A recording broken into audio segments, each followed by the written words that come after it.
you wanted the best, you've got the best podcast. The hottest podcast in the world.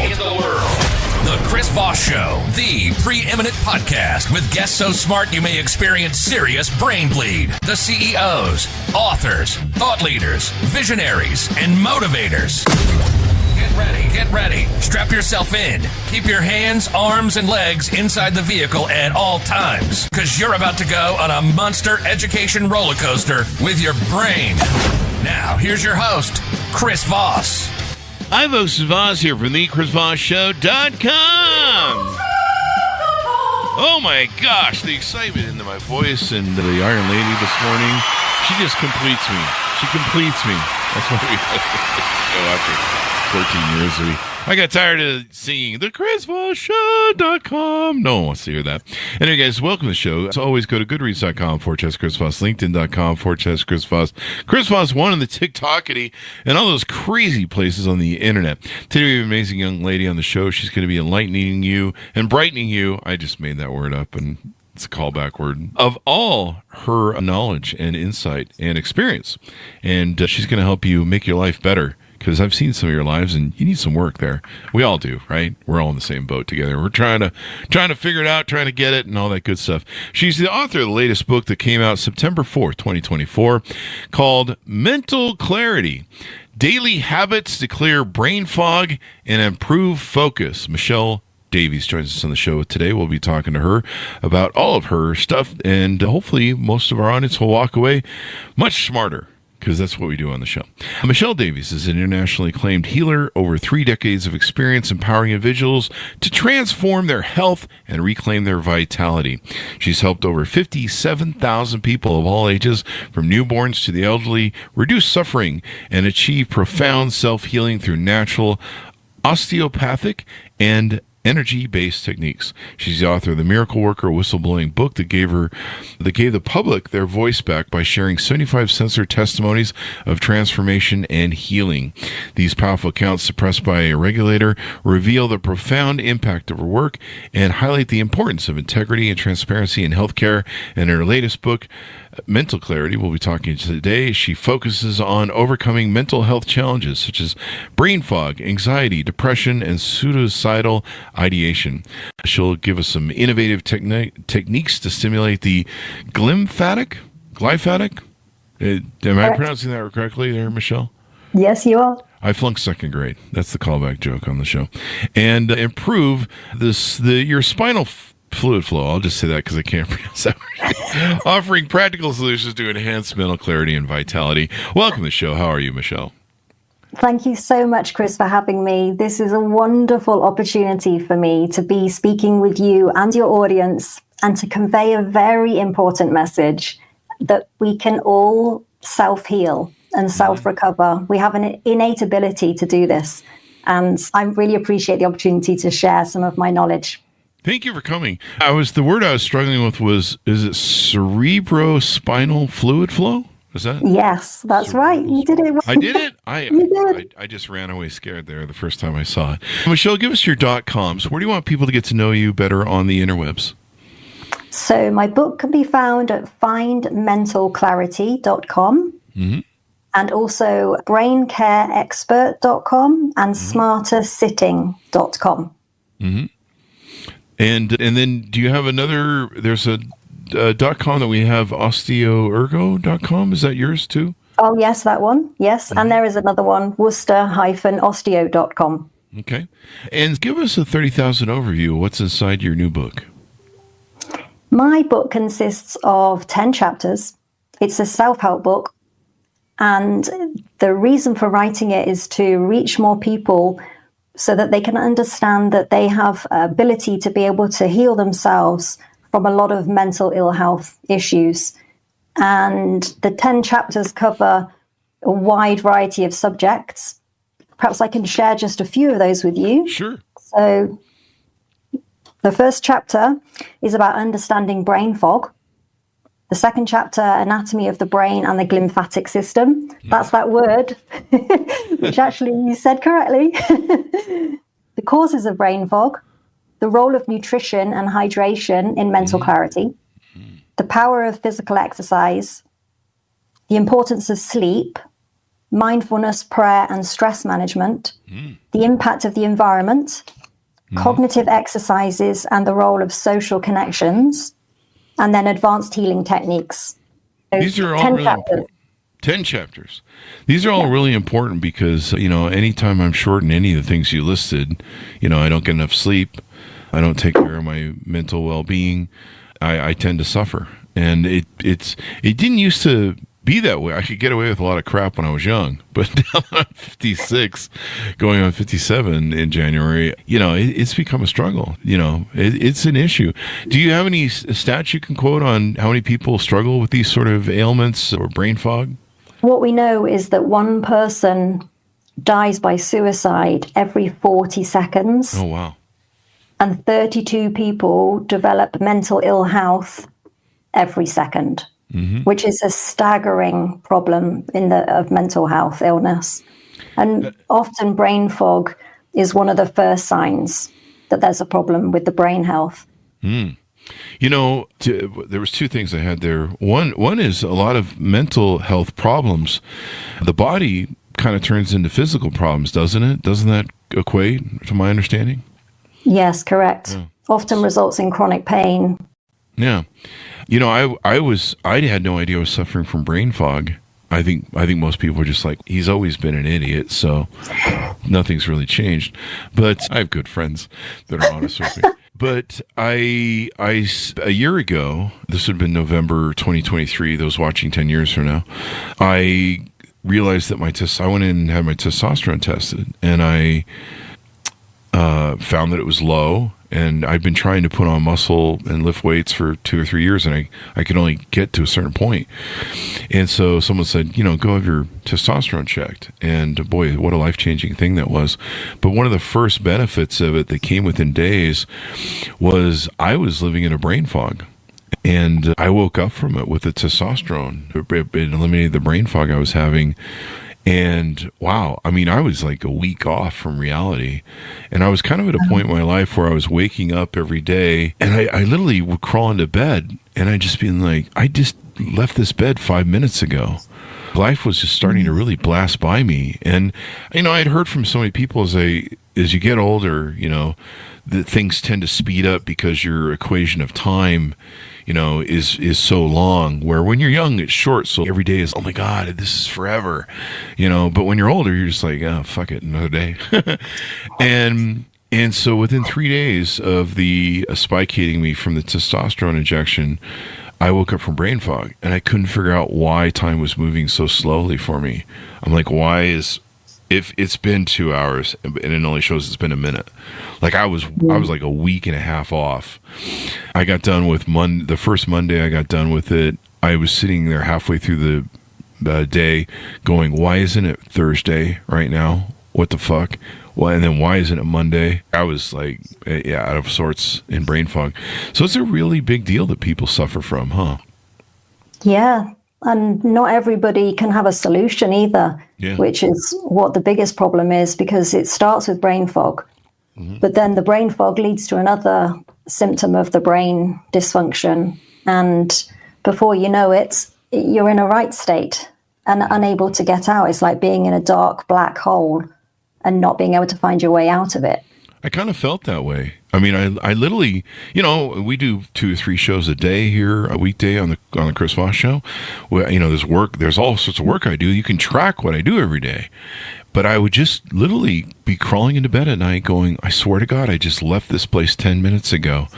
What? And the other thing is I wasn't getting stuff done that I really wanted to do beyond what my basic work schedule was every day. And, there's lots of things that we have to develop or you're like, hey, maybe there's some other revenue streams or things we want to do. And I wasn't getting those done. I had this to-do list of wishes that were a mile long, and I wasn't getting any of them done. And I'm just like, I just feel like I'm just doing the basics every day. And I felt really trapped. And I just kind of thought, this is old age. And man, it sure wasn't. No. Do you know, it's really interesting that what I'm finding with all of the patients that are presenting with severe mental ill health, and that could be suicide fantasy or depression or schizophrenia, And the interesting thing about all of these cases is that I'm finding a concussion. So they've had some form of brain bang, a bang to the head, brain injury, but also it can be from their birth. And because all of us have been born, it's potentially there is a reason there if that birth was traumatic in any way, like a forceps delivery or von Tu's delivery, even cesarean as well. Yeah. I mean, there's a shock, and I mean, there's definitely shock. I'm still in shock for being born. I'm like, seriously, this is fucking it? This is what I waited 9 months for? So you talk in your book about there's daily habits that can help clear. Do you want to tease a couple out? Yeah, sure. Yes. Drinking. Maybe how to identify it too. You know, if someone's in the audience right now going, do I have brain fog? You know, how to identify it. So it feels like a cloud over you. And it feels like you can't think straight. And perhaps you're not communicating very well with people. And it's like you're not listening, which affects your connection with others as well. So quite often they're the usual things that people would associate with brain fog, not being able to think straight and not get things done. And they're procrastinating a lot of the time as well. That's a lot of what I do. I'm really good at You must be doing okay. I'm a master. I'm a Zen master of procrastination. So some of the tips to help, the most important is sleep.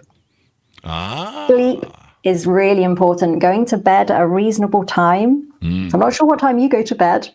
Maybe you need to be in bed a little bit earlier. That's probably true. Yeah. I tend to push it, being an entrepreneur. You're like, just work on this one little project. Yes. Go to bed. We're just one more. So I'd say sleep is number one. Trying to be in bed by about 10:30 in the evening, and then sleeping through till around about 5. So that's the number one is sleep, and making sure that you have a good sleep hygiene. Sleeping on your side is better because sleeping on your side helps the glymphatic flow, which is the word you used earlier. So this is the flow around the brain, which helps to keep the brain clean and to keep it detoxed. So if you sleep on your side, and preferably on your right side, they say that is the best position for us for the glymphatic flow. So sleeping. I flip back and forth. I'm kind of weird, but I do sleep on my side. So I tend to flip back and forth through the night. That's good then. Am I trying to wash my brain? Is it a rinse cycle for my brain? So I'm trying to. Yeah, so at least you're going this way, and then you're going this way. You're helping the flow. I'm just trying to get all the clean. I'm just trying to drain out all the crap from what's left of my brain, mainly from going on social media, Twitter or something, and reading things, and you're just like, my brain's dirty now of all sorts of crap. We clean it out. That's what we need. We need a wash function on the brain. I think that's what we need. We need a brain washer. Wait, that's where I come in. Brain washer. I said it without even realizing what I was saying. The brainwasher. There you go. That is kind of what I do, though, because I use my hands to encourage the flow of fluid, which helps the brain to detox. And I think one of the reasons I like to flip side by side too, I used to drink at night pretty heavy. I wasn't addicted. I just was abusing it. And for me, vodka was like sugar. It was a fuel. So as an entrepreneur, like I say, you got those projects. And so you're like, I got some more work I need to do. I'll put some vodka in, I'll relax, and, the sugar will, keep me going. And I did that for about 20 years, and so a lot of my system would be fucked up, and so my lymph nodes, I think, on my sides and stuff would just feel all irritated and clogged, and so sometimes laying on my side would help, I don't know, release that and clean it up. And I was always trying to figure out how to get that to work better. But now I eat well and I try and sleep. That was the other question I had for you? Is how important is it sleep? Do we need to sleep 7 to 8 hours or exactly? Optimum time? Yeah, I would say the optimum time is 7 to 8 hours. And you touched on a really important point there about sugar and alcohol. It's really a bad idea to drink alcohol in the evening and have sugar through the day anyway.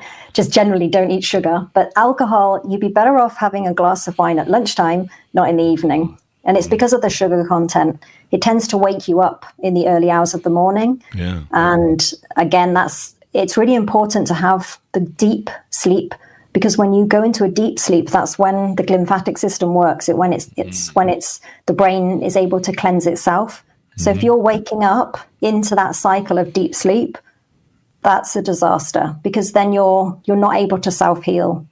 Yeah. And that needs to be happening every night that you sleep. So caffeine is the other problem as well. If people are having caffeine after midday, this is sounding like a disaster for you, Chris. Yeah, this is.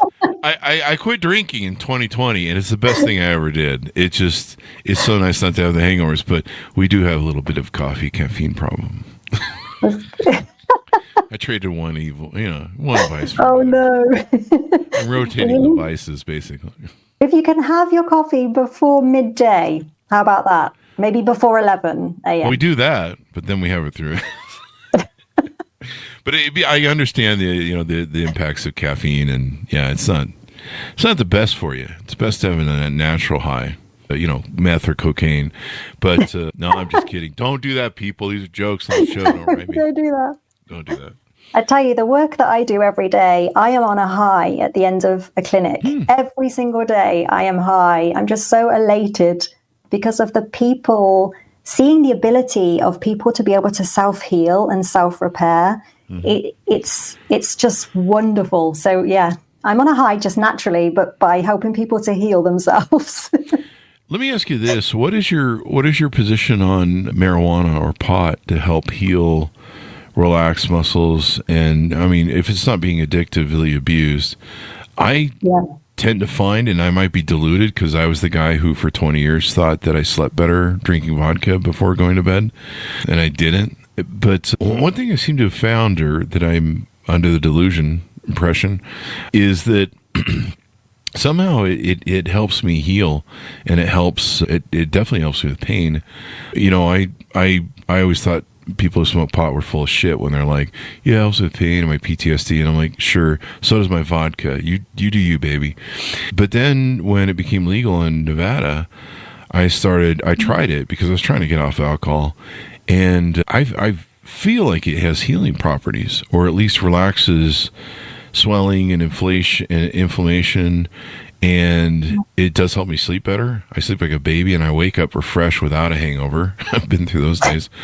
And, anything that you take too much of is in a continuum is probably not good for you, but I found it really helps me. And I take edibles, so I'm not smoking it, and I'm not really up on what it probably does to the lungs, but I usually take edibles. But what's your thought on that, on healing the body? So cannabis is a plant, isn't it? So I tend to think that all plants have a healing capacity. Yeah. And just to be natural is to be best. The problem is when people mix that with tobacco, or that you're buying it on the street from someone and it's being mixed with other chemicals. This is where the problem is. I don't think the problem necessarily is with the plant itself, but it is when it's mixed. And I think you're also right about it's better edible than it is to be smoking it because of the problem with the lungs.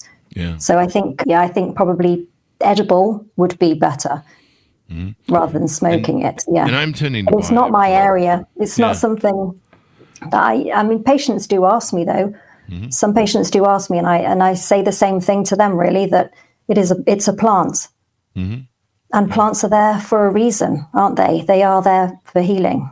I was living on Tylenol, like 2 to 3 a day, for a long time. And when I started taking edibles of pot, and of course, I get them in Nevada where they're made by companies I'm not buying off the street, because nowadays you can get fentanyl on it and God knows what else. But I started taking edibles, and they really were for me. They gave me a peace. They seemed to really help with inflammation. If I was in pain, it would go to that. And one day I walked into my bathroom after 6 months, 3 to 6 months, and I found this bottle of Tylenol that I used to live on daily. And I was like, I haven't taken any Tylenol for 3 to 6 months. And I was like, holy shit, now I know they try and make marijuana illegal. There's no money in it for Tylenol.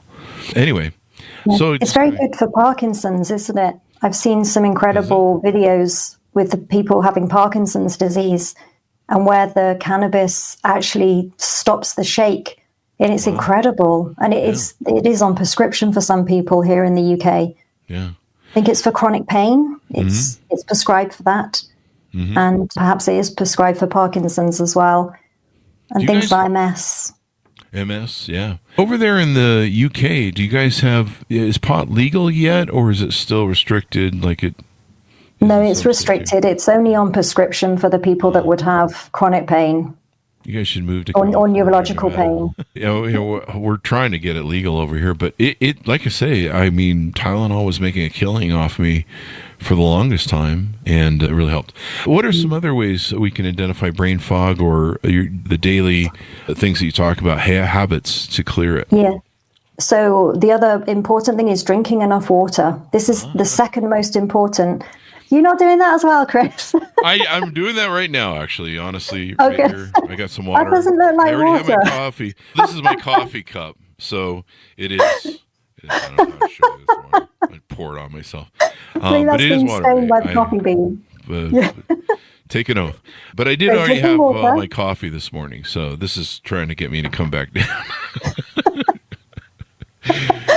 It's kind of interesting. A lot of things you're listing are like things that we constantly hear are good for us. Eat healthy foods, breathe, drink lots of water so you're hydrated, sleep. It's kind of the basics, but it's kind of funny how we tend to lose track of this, or, we just, the day-to-day, craziness chaos that we have in our lives, we don't self-care.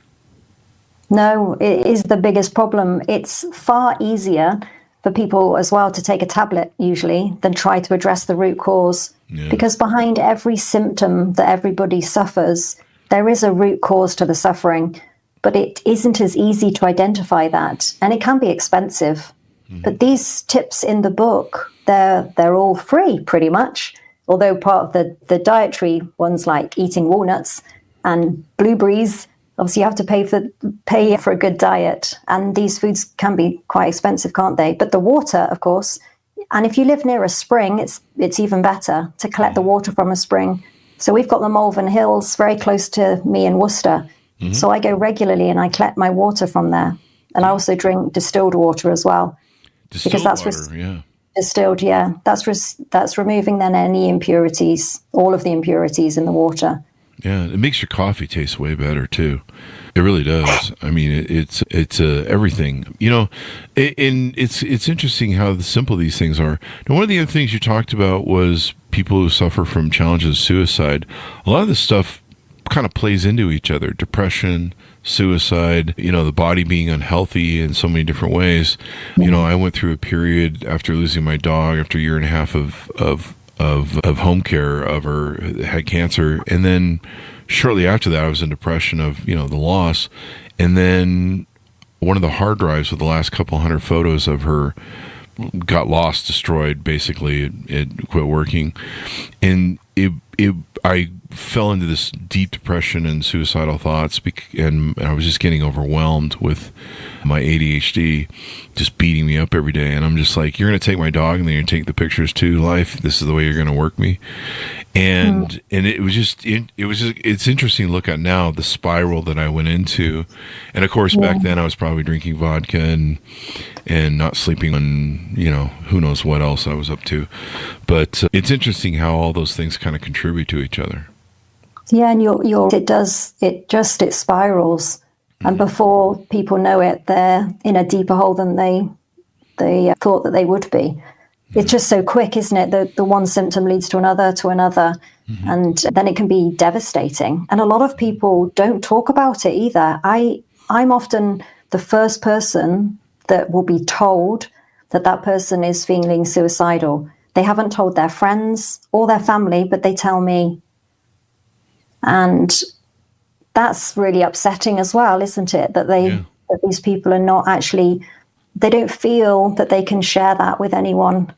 Yeah. And it's tragic. I mean, there's been a lot of patients now that I've worked with that have been suicidal. And I mean, it's on the other side, it's fantastic to be able to help them heal, because if they follow some daily habits and having some of the cranial treatment, which is to aid the detoxing of the brain, it can turn someone away from considering suicide. And it lifts them out of a depression. And this message isn't spoken about enough. because there aren't so many people treating those conditions, mental health conditions, with their hands or following advice. The other part of the work I do, you mentioned it, it's called the cerebrospinal fluid, but it's called the sacred secretion, the Christ oil. You may have read that in the book. But it's another way that you can help raise your energy and your spirit by honoring your Christ oil. So this is the sacred secretion, which is in every single one of us. And it's the cerebrospinal fluid, which flows around the brain and all of the nerves and the spinal cord. So if you look at it in a spiritual way, because we are spiritual beings, we're not just a physical being, we're spiritual as well. There's that element to us. And if we honor that, then that's also another way that we can feel much better. But it heals the body. So what I mean by that would be like not being quick to anger, not being boastful, not being prideful, not being gluttonous, loving people and forgiveness, not taking offense, and gratitude. So if we live a life, within our spirit, then also that helps to cleanse the brain.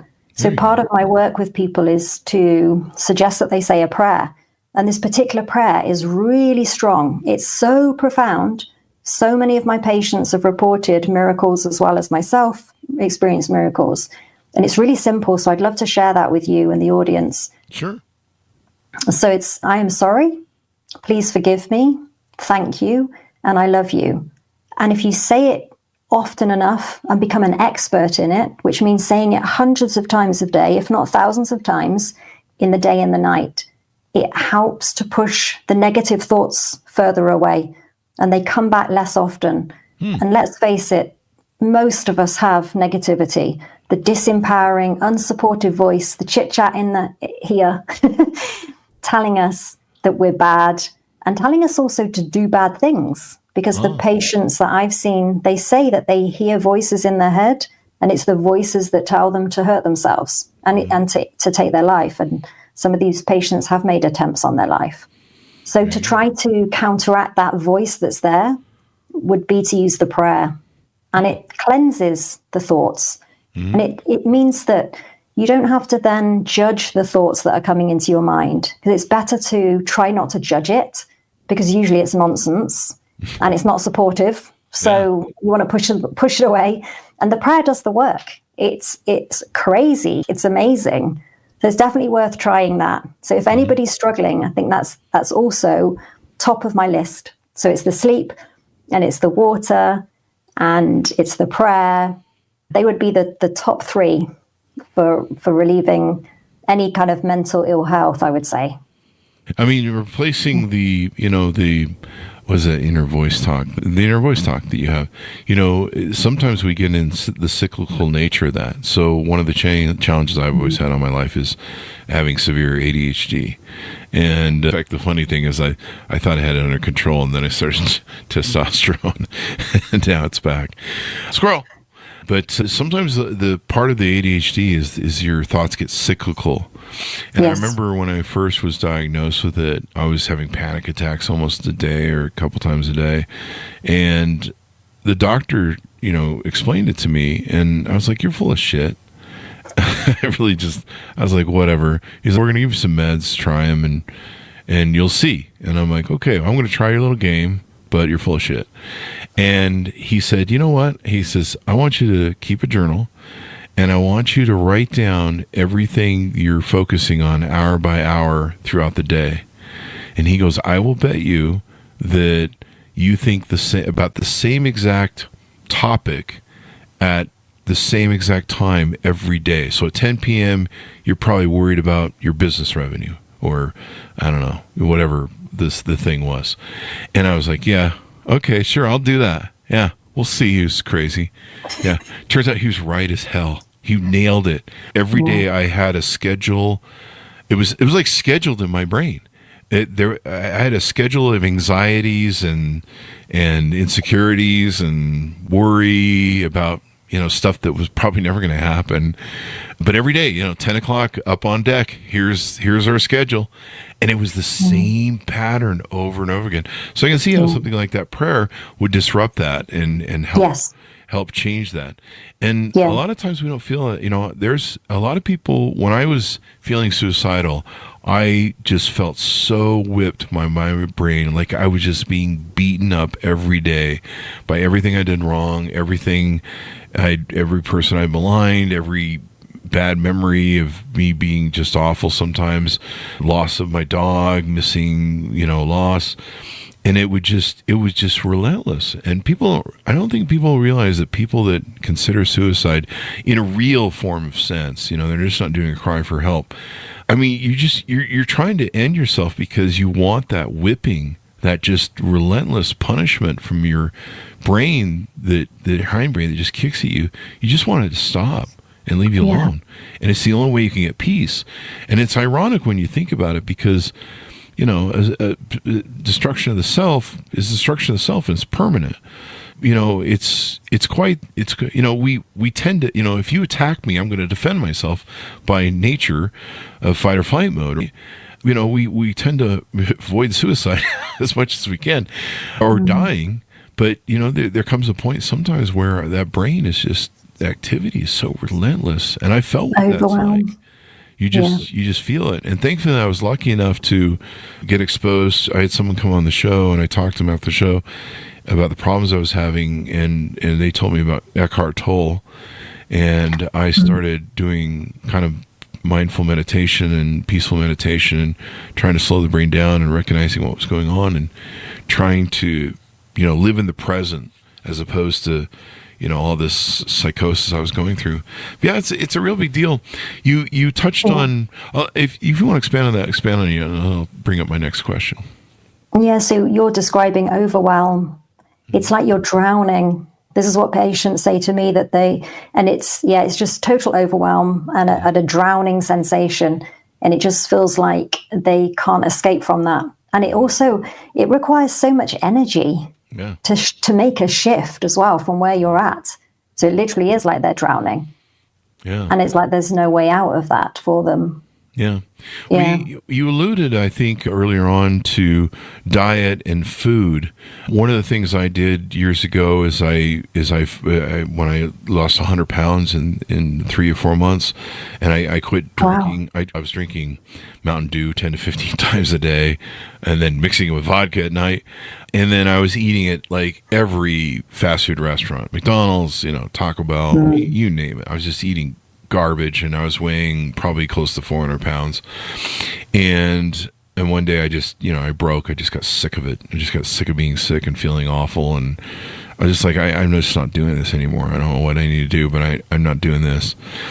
And so then I got into raw foods, kind of a veganish, whatever variation of diet, and started eating salads. And then I started learning, how to eat raw foods, how to eat living live foods, Yes. Or at least, something hasn't been dead and frozen and blanched and with salt and, sodium for, 5 years while it sits in the freezer department.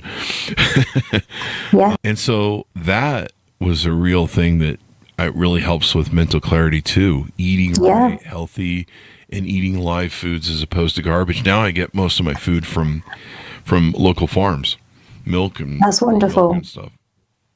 Yeah, so you may have had leaky gut, and then you started to heal your gut because there is a direct axis between the brain and the gut. Mm-hmm. So we find that if you have a leaky gut, which you probably did because of the processed foods, maybe too much wheat, too much dairy, too much alcohol, too much sugar. These things tend to weaken the gut lining and cause little holes.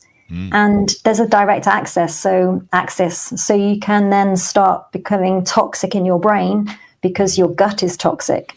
So with the live foods, like a probiotic and a prebiotic, it starts to heal the gut lining. And that way you can reduce brain fog. So it sounds like that's what you were doing, that turnaround for you. That would have been really profound for your brain to make such a shift in your diet and your eating habits. Yeah. We've had a lot of scientists and PhD and psychologists on the show. I mean, they call the gut your second brain. Absolutely, and it's yeah. connected to the brain. In It fact, is. a lot of them have found that, people that have MS or other brain swelling issues, they can reduce it, sometimes solve it, depending upon the variation or the depth of the issue, by changing the diet. And it's all about, and if you eat shitty foods, it will cause brain swelling. That's right. It causes a reconcussion. Yeah. Yeah, it's phenomenal. So I could have a patient that their brain has actually felt much better. And then when they return a couple of months or a few months later, it's, oh, wow, your brain feels like it's constipated. And I use that word. I say, your brain is constipated. My brain needs to take a poop. Funny. But it's because the very likelihood is that they have a leaky gut. And so they are retoxifying themselves regularly then with the food. So then they need to establish what food it is that they need to perhaps eliminate for a while, not forever, but just for a period of time of elimination. Yeah. So that the brain actually it's not reconcussed. But there is such a problem as that, yeah. Definitely. And, you feel different when you eat healthy salads. Like I buy my salads now from a local farm, and they're a homey, wrong word. They're a water-based farm. Basically, they can operate year-round because they operate off of, I forget the term that they use, but basically they use water and different things, and so they're covered, of course. But here in Utah, where I'm visiting, they have, it snows half the year, pretty much. It's ice cold, so it's hard to grow a garden here. But they have the hydroponics, I think it is. But they grow the most freshest, beautiful lettuce, variations of lettuce that you can think of. And when you look at the lettuce that you buy at our stores here in America, it's just this kind of dead-looking, void-colored, sort of bluish thing that you're just like, I don't know, should I throw this out or should I eat it? Yet, when I go to my local farm, the colors are vibrant in the lettuce. It lasts longer on the shelf in my refrigerator because it's not been brought from, I don't know, Argentina on a ship, and it's on its last stages here. And it's so much different of experience in eating good, healthy, live foods, that have those live probiotics or something in them, whatever the case may be. Yeah. And our bodies are designed to eat that food. I mean, we're not designed to eat processed food. No. And unfortunately, it's in every shop, on every aisle. Now, when you go into these supermarkets, they're just aisle after aisle after aisle of processed foods. Yeah. And they're actually very tempting for most people, aren't they? So it's really hard not to put it in your trolley. Yeah. The one thing I learned from a friend, and this is really important years ago, was he says, do you know why the produce is on the outside of the store? He goes, look at the store, how it is. And he goes, if you look at most stores, at least here in America, I can't speak for the UK, but in our stores, the freshest food, the produce, is on the outside rim of the store, closest to the doors. Yeah. And as you go inward, the food becomes more dead on each row as you go inward, and usually in the center of most of our stores is the frozen food. So it's the stuff that's been blanched with sodium to flash freeze it, preservatives galore, the potato chips, the pop. The closer you really look at how a grocery store works, the closer to the middle is the more deader the food. And he says, the reason that it is that way is because they have to constantly change the produce section because the food goes bad. It's live food, so it's on a it goes bad fairly quickly. The stuff that's dead in the frozen food, that can be there for the next 20 years and you can probably eat it. I don't know. Yeah. But and so he says, they have to constantly change that food. That's why it's on the outside of the store, outer rim of the store, and close to the doors is because they can. They need to be able to, constantly turn that food over is what I'm looking for. And and so he said to me, he goes, the key is don't go down the aisles that are the bad aisles. So don't go down the pop aisle. Don't go down the chip aisle. Don't go down the sugar candy aisle, with the Oreos. Avoid the thing. And so I literally just, when I go to the store, I'll go hit my produce. I might hit a few things, usually some coffee I'll pick up or whatever. You get some, whatever you need to buy for, eye drops or something. And then I'm out. dog food, something, dog treats, and then I'm out. I just do not, there's some rows I have no idea what's on them anymore because I just avoid them like the plague. You have to be so disciplined to do that. And that means that it's good to exercise the muscle of discipline.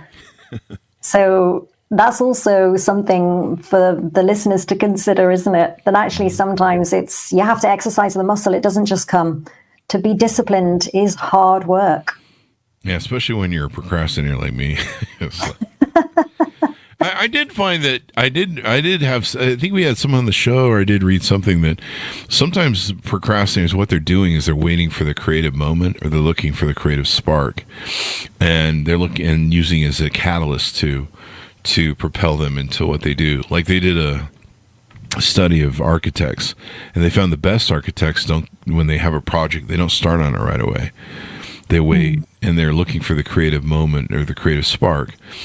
Now, for some people, that you're just wasting time and coming up with reasons to not do the work. Yeah, which depends what your career is. Yeah. Depends on whether you own a copy of Black Ops 6, Call of Duty, video game. You're like, work, or should I play some video games? And I'll just do it for 10 minutes. I'll just do one game. Yeah. 5 hours later. Anyway, people entertain themselves. But what are some other things we haven't touched on or talked about in the book that you want to tease out so people will pick it up?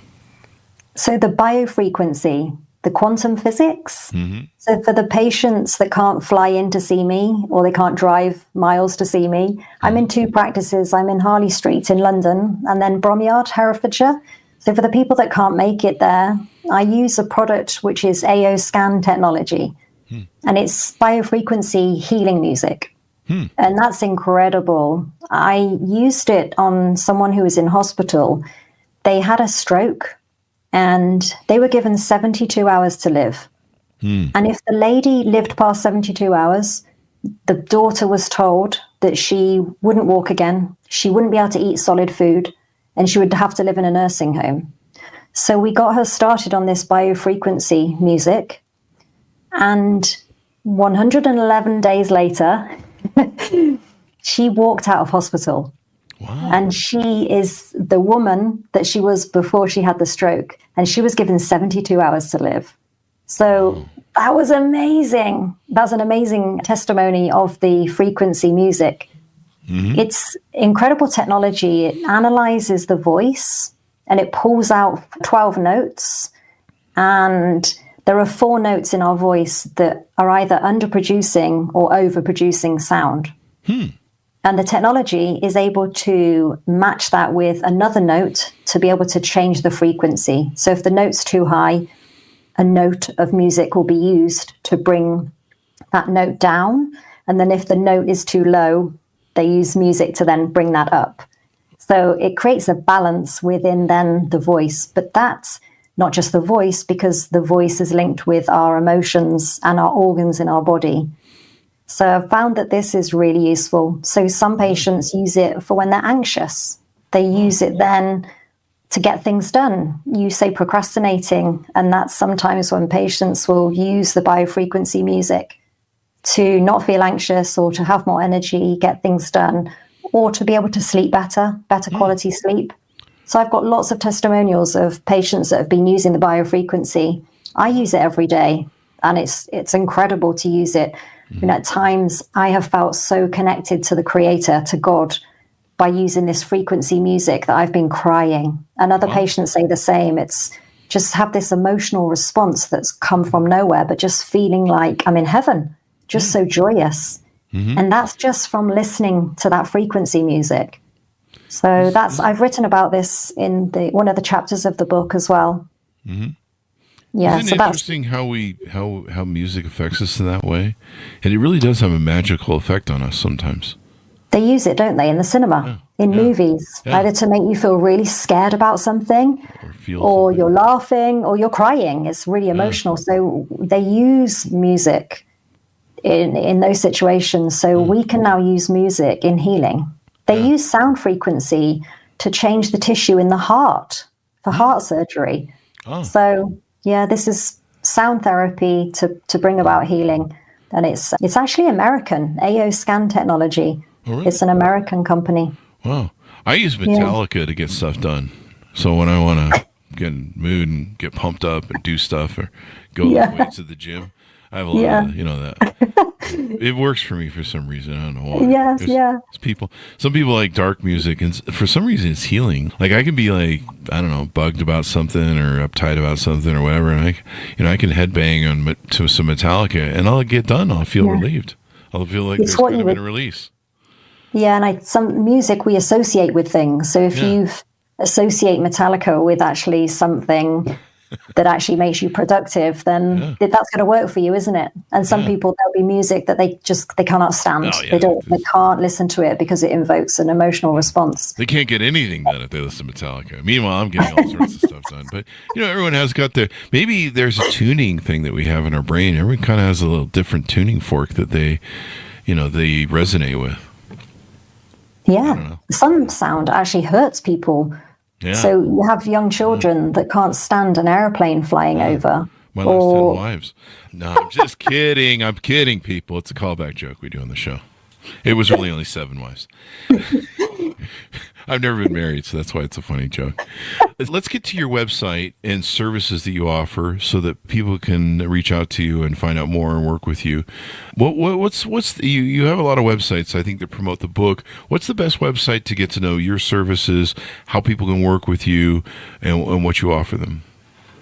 So I would say that would be braincareexpert.com. Okay. But if your audience would like to read testimonials, then the best website for that would be worcester-osteo.com. Okay. Is your brain sabotaging your life? Yeah, it definitely is. Every freaking day. But with your advice, hopefully we can get that to stop. Tell us more. Like, how can people reach out to you? Who are your prospective clients? What sort of things can they do to reach out to you, find out more about you, the services you offer? So I have a few products. One of them is Smarter Sitting. We haven't spoken about that on the show today, but people can look that up. There is a site called smartersitting.com, but that's where I help people address their posture in their workplace, because too many people are using laptops and too many people have got their head down over their screen, and that in itself can lead to brain fog, but also low energy and depression because their body isn't in the optimum position. It's really important to have your screen at the right level, your keyboard in the right position, your knees and your hips in the right position as well.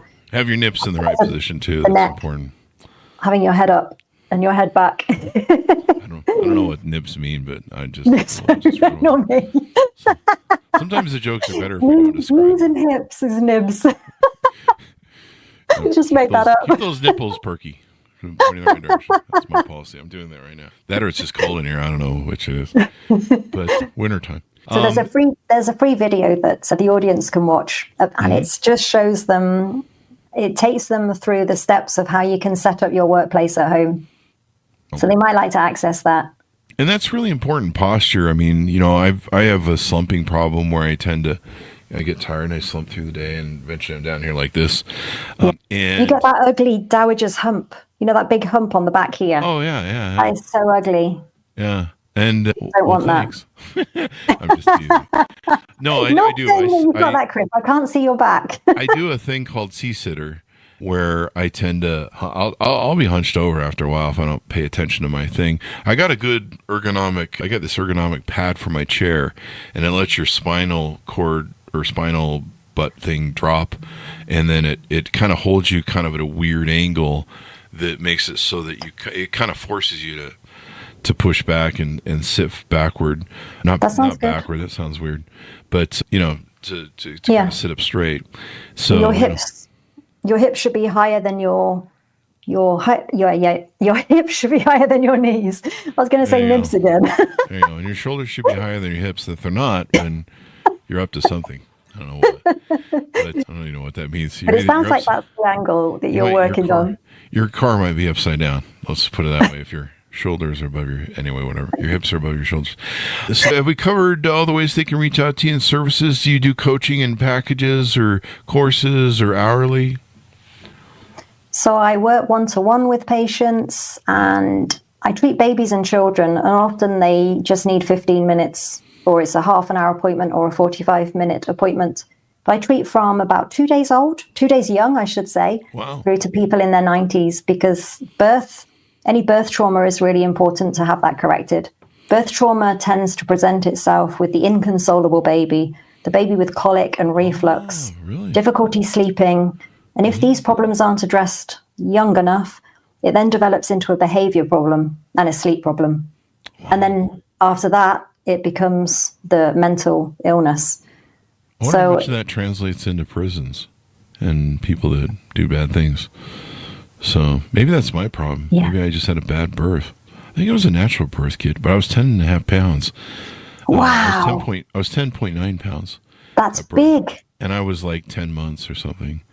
So I was a miracle baby. They had a hard time having me for 3 years. Then they finally had me, and I think my dad and mom hate me for it. My mom was lovely, but like all moms, I gave birth to you, and that thing. But it's trauma. I think I gave her more trauma than I did at 10.9 pounds, passing me through a natural childbirth. So maybe that's wow. So maybe she needs more healing than I do. After raising me, I'm pretty sure she does. She does need some healing. I had to put up with this fucking kid all my life. It's interesting, Chris, though, that you say about the ADHD, because I often find that's an issue with the temporal bone and sphenoid bones on the side of the head. And that's the area that gets stuck in the cervix. Oh, really? So if you were such a large baby and you spent a little bit too long in the birth canal and not coming through quick enough, it puts a lot of pressure here, and that doesn't necessarily go away. That can last a lifetime. I have TMJ over here. What do they call it? The jaw thing? That's the same bone, the temporal bone. Really? Oh, yeah. Maybe that's the whole damn problem this whole time is my birth and my temporal bone. I think we need to get you booked in. Yeah, I think I need to talk to my mom. Did you take an epidural when you delivered me? I don't know. But yeah, I'm still in shock of being born, so whatever. I'm like, is this all there is? Seriously? It's cold out here too. It was nice and warm where I used to be. So give people a final pitch out on to where to buy the book, how they can get to know you better and reach out to you, et cetera, et cetera. So to get the book, I would go to findmentalclarity.com. Mm-hmm. If you'd like to find out more about me, then go to braincareexpert.com. And if you would like to know more about the Smarter Sitting product, then go to smartersitting.com. And I'm on social media. I'm new to social media, so my following is small at the moment, but that's my next big goal, is to change that. But I'm on YouTube and Instagram and Facebook, and the handle name is Michelle Davies with an E, Davies. And of course, appearing on our show will help with your social media too, especially passing the video around. So thank you very much, Michelle, for coming on the show. We really appreciate it. Thank you so much, Chris. I've had a great time. We had a great time. You can always tell the best shows because they last a long time. They usually go like an hour instead of half an hour. And it's not that the shorter shows are not as great, but we've been having a lot of fun with the data on the show and learning a lot of stuff. So lots of education here. So thank you for coming on the show, and you've done a great job. Thank you so much. I've really enjoyed this evening. Thank you. Or the afternoon for you. That's true. It kind of broke me there for a second. I'm like, what? Oh, yeah, she's in the UK. How's the future going anyway? Can you give me an update on what's going to happen the next few hours there, since you're ahead of us? I do that to my Australian We've friends. got a little bit of snow. Snow? Damn it. I don't want that. We want some snow. As long as the world doesn't end anytime soon, I'm good with it. No, I think we're good for that. But I do want to check my Bitcoin. I want to check the Bitcoin price. There you go. That's really high at the moment. Yeah, it's pretty crazy. Who knows what that's been doing while I've been away from my phone? Hopefully it's always going up. I mean, that's what you want over there. So, Michelle, thanks for coming on the show. Thanks, for tuning in. Pick up her book wherever fine books are sold. It's called Mental Clarity, Daily Habits to Clear Brain Fog and Improve Focus, out September 4th, 2024. One more testimony I'll give. I had no inclination that I had brain fog. I mean, I think I'm a pretty self-aware individual, but wow. And check your testosterone if you're a man, especially if you're a man. And diet, all the things you mentioned are just so important. It changed my life. Sadly, I waited so long before I figured it all out. So read Michelle's book so you can skip to the end without being at the end like I am. Thanks so much for tuning in. Go to goodreads.com/Chris Voss, LinkedIn.com/Chris Voss, Chris Voss 1, the TikTokity, all this crazy place on the internet. Be good to each other. Stay safe. We'll see you next time. And that should have us.